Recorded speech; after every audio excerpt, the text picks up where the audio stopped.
Flyover start చేసి పని పూర్తి చేయకుండా చంద్రబాబు నాయుడు ప్రభుత్వంలో ఆ రోజు వదిలేస్తే దాన్ని పూర్తి చేసింది జగన్మోహన్ రెడ్డి గారు ఒక ప్రభుత్వం, వైఎస్ఆర్ కాంగ్రెస్ పార్టీ ఆధ్వర్యంలో. మా ప్రాంతంలో ముఖ్యమైన జంక్షన్ బెన్ సర్కిల్ జంక్షన్. దాంట్లో గారు ఒక పార్ట్ సంబంధించి అధికార స్టార్ట్ చేస్తే పూర్తి చేయకుండా చంద్రబాబు నాయుడు ప్రభుత్వంలో గతంలో వదిలేస్తే దాన్ని మళ్ళీ జగన్మోహన్ రెడ్డి గారు ఒక నాయకత్వంలో అధికారంలోకి వచ్చిన తర్వాత కేవలం వాళ్ళు వదిలేసిన ఫ్లైఓవర్తో పాటు మరొక ఫ్లైఓవర్ కేవలం సంవత్సరం కాలంలో పూర్తి చేసింది వైఎస్ఆర్సీపీ ప్రభుత్వం, జగన్మోహన్ రెడ్డి గారు ఒక నాయకత్వంలో మేము పూర్తి చేస్తాం గారు జరిగింది. అదేవిధంగా మా నగరానికి విజయవాడ నగరంలో పశ్చిమ బైపాస్ ఆ పనులు చేపట్టి ఆ పనులు పూర్తి చేసే విధంగా ముందుకు తీసుకెళ్లింది జగన్మోహన్ రెడ్డి గారి ప్రభుత్వంలో. చంద్రబాబు నాయుడు అధికారంలో ఉన్నప్పుడు ఎక్కడ పశ్చిమ బైపాస్ పూర్తవుతే అమరావతికి ఎక్కడ నష్టం జరుగుతుందన్న ఒక ఉద్దేశంతో ఆ పనులు పూర్తి చేయకుండా ఆపేస్తే జగన్మోహన్ రెడ్డి గారు అధికారంలోకి వచ్చిన తర్వాత పశ్చిమ బైపాస్ పూర్తి చేసి కేవలం పశ్చిమ బైపాసే కాదు తూర్పు బైపాస్ ద్వారా పూర్తి చేయాలని ఒక ప్రయత్నాలు ఆ రోజు మేము చేస్తున్నది జరిగింది. మీరందరూ గారు మనం చూసే ఉంటారు మన సంక్రాంతి పండగకి.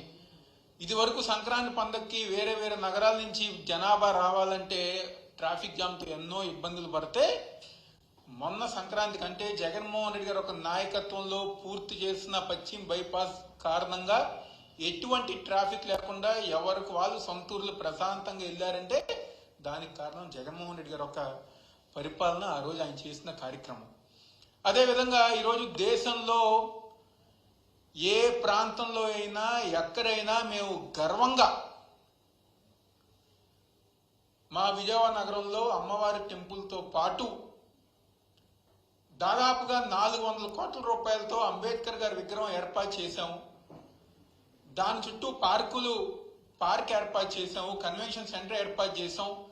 భావి తరాలకి అంబేద్కర్ గారు ఒక గొప్పతనం తెలిపే విధంగా ఒక మినీ థియేటర్ ఏర్పాటు చేసి ఆయన గురించి ఆయన పుట్టిన దగ్గర నుంచి చనిపోయిన వరకు గారు ఆయన ఏ కార్యక్రమాలు అయితే చేశారో ఆ కార్యక్రమాలన్నీ గారు ఒక మినీ థియేటర్లో ఒక సినిమా రూపంలో జగన్మోహన్ రెడ్డి గారు భావి తరాలకు అంబేద్కర్ గారు ఒక గొప్పతనం కోసం ఈరోజు విజయవాడ నడిబొడ్డులో ఏదైతే గతంలో చంద్రబాబు నాయుడు ఏ సింగపూర్కో లేకపోతే మలేషియాలకో ఇద్దాం అనుకున్న స్థలంలో అంబేద్కర్ గారు ఒక గొప్పతనం తెలిసే విధంగా తెలుపుకునే విధంగా జగన్మోహన్ రెడ్డి గారు దాదాపుగా 400 కోట్ల రూపాయలతో విగ్రహం ఏర్పాటు చేసి ఆ చుట్టుపక్కలంతా ఒక టూరిస్ట్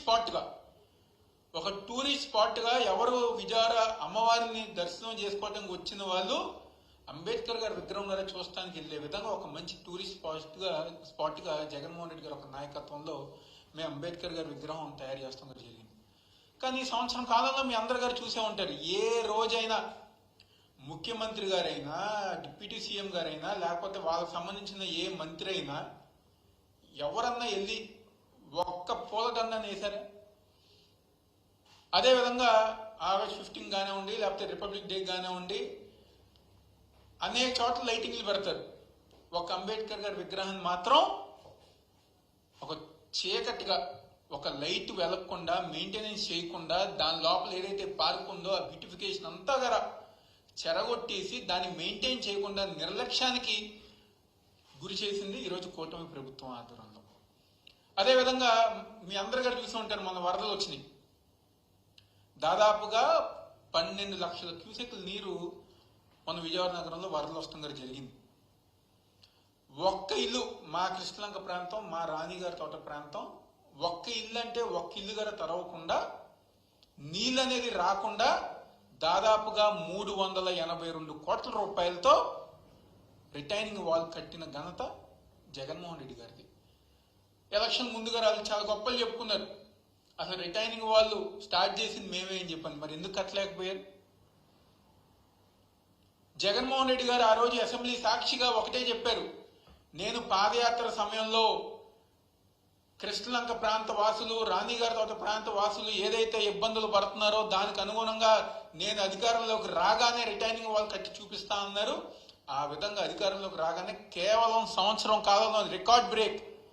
నాకు తెలిసి ఈ దేశంలో ఏ ప్రభుత్వం ఏ ముఖ్యమంత్రి గారు చేయని విధంగా కేవలం సంవత్సరం కాలంలో రిటైనింగ్ వాల్ కట్టిన ఘనత జగన్మోహన్ రెడ్డి గారికి దక్కుతుందని చెప్పిన సందర్భంగా చెప్తున్నాం.